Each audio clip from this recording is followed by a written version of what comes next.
आपको दी। और अंतिम बात जो है हमारी वो ये है कि हम बड़े दुखी हैं। किस बात के दुखी हैं कि हम प्रयाग आए थे तो हमने प्रयाग में आते ही यहाँ के जो विशिष्ट तीर्थ हैं, मंदिर हैं, उनका दर्शन किया। यहाँ पर अलोक शंकरी देवी आदि 3 देवियाँ हैं, हम तीनों देवियों के मंदिर में जाकर के उनका दर्शन किए। यहाँ पर माधव हैं, उनका हमने जाकर के दर्शन किया। अनक कामेश्वर मंदिर है, वहाँ पर जाकर के दर्शन किया। त्रिवेणी जी की पूजा की, ये सब हमने किया। लेकिन जैसे भगवान श्री राम की जन्मभूमि अयोध्या है, जैसे श्री कृष्ण की जन्मभूमि मथुरा है, ऐसे ही 24 भगवान के अवतारों में से एक अवतार हंसावतार भगवान का है और उनकी जन्मभूमि प्रयाग होने का गौरव है।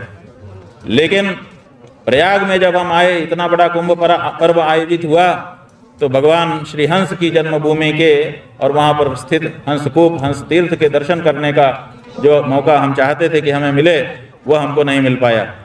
हमने बार बार अपने आदमी भेजे कि जा कर के व्यवस्था कुछ बनाओ, लेकिन कोई सुनवाई नहीं हुई। अंत में कुछ लोगों ने समवेत होकर के एक यात्रा निकाली, शासन प्रशासन से उसकी अनुमति भी ली, जिसमें यह निर्देश लिखा कि हम हंसकूप के दर्शन करेंगे उस यात्रा में। तो लेकिन जब वो लोग भी गए, प्रशासन भी उनको दर्शन नहीं करा सका। बाउंड्री वाल किसी व्यक्ति ने घेर दी है, कब्जा कर लिया है उस तीर्थ पर, और बाउंड्री के बाहर से ही उनको अपने भेंट पूजा चढ़ा करके प्रणाम करके वापस आ जाना पड़ा। हम स्वयं सनातन धर्म के शंकराचार्य, हम अपने भगवान की जन्मभूमि का दर्शन प्रयाग जैसी जगह में नहीं कर सके। ऐसा लगता है कि जैसे कुछ दूर पाकिस्तान आकर के खड़ा हो गया, हमारे तीर्थ का दर्शन हमको ही नहीं करने दे रहा है। तो ये बहुत बड़ा मलाल हमारे मन में रह रहा है कि हमको हंस तीर्थ के दर्शन करने का, भगवान हंसावतार की जन्मभूमि को प्रणाम करने का अवसर, पूजा करने का अवसर तक नहीं मिल सका। ये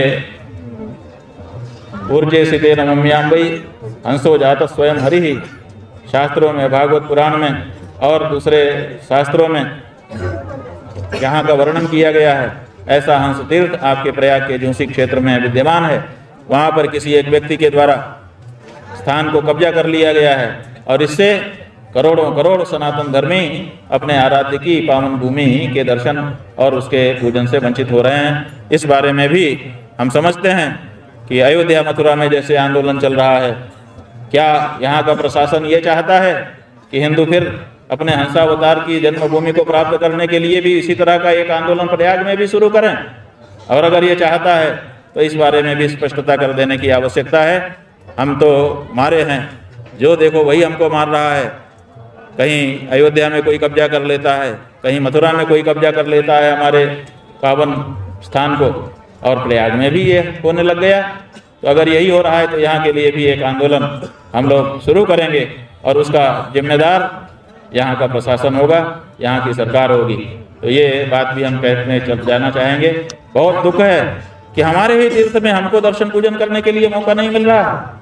ये अन्याय है और इसी तरह के ढेरों सारे अन्याय हम लोगों के साथ हो रहे हैं। और इसीलिए हम सोच रहे हैं कि कहने के लिए हिंदू सरकार है, कहने के लिए डबल इंजन की सरकार है, लेकिन हिंदू अपने आराध्य 24 अवतारों में से एक उनकी जन्मभूमि में जाकर के वहां पर माथा नहीं झुका सकता।